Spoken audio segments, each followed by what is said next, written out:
প্রত্যন্ত গ্রাম থেকে উঠে এসে লাতিন আমেরিকার মাদক সম্রাট হয়ে উঠেছিলেন মেক্সিকোর আলোচিত ড্রাগ লর্ড এল মেনচো।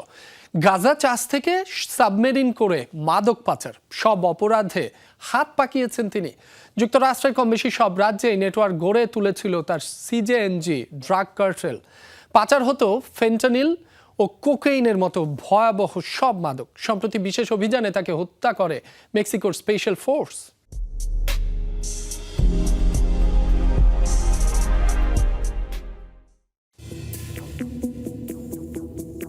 মেক্সিকোর ইতিহাসে যে কজন সন্ত্রাসী গভীর প্রভাব ফেলেছে তাদেরই একজন এই এল মেনচো। মাদক চক্রের নেতৃত্ব দিয়ে দেশটিতে নিজের সাম্রাজ্য গড়ে তুলেছিলেন এই মোস্ট ওয়ান্টেড ক্রিমিনাল। এল মেনচোর পুরো নাম নেমেসিও গুসেগুয়েরা সার্ভান্তেস। 1966 সালে মেক্সিকোর মিচোয়াকান রাজ্যে জন্ম তার। 80-র দশকে অবৈধভাবে যুক্তরাষ্ট্রে পাড়ি জমান।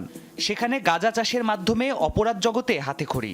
শেষমেশ হেরোইন পাচার করতে গিয়ে ধরা পড়ে 3 বছর জেল খেটে মেক্সিকো ফেরেন এই দাগি আসামি।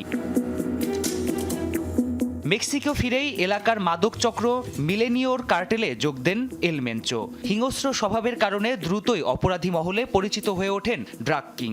মিলেনিও কার্টেল ভেঙে গেলে জালিস্কো নিউ জেনারেশন বা সিজেএনজি নামে নতুন ড্রাগ কার্টেল গড়ে তোলেন এই কুখ্যাত অপরাধী। এহেন কোনো অপরাধ নেই যা করেননি এল মেনচো। এক সাময়িকীতে প্রকাশিত হয় মেক্সিকান এক আইনজীবীকে হুমকি দিতে বরফ ভর্তি বাক্সে শূকরের কাটা মাথা পাঠিয়েছিলেন তিনি। সাবমেরিন ভর্তি করে দক্ষিণ আমেরিকা থেকে যুক্তরাষ্ট্রে পাঠাতেন ফেন্টালিন ও কোকেইন। আর এসব কারণেই তাকে সরাতে উঠে পড়ে লেগেছিল যুক্তরাষ্ট্র। সম্প্রতি সেনা অভিযান চালিয়ে মেনচোকে হত্যা করে মেক্সিকোর স্পেশাল ফোর্স। এরপর থেকেই বিভিন্ন স্থানে তোলপাড় চালাচ্ছে মেনচোর অনুসারীরা। মেক্সিকোর অন্তত 8টি রাজ্যে ছড়িয়েছে সহিংসতা।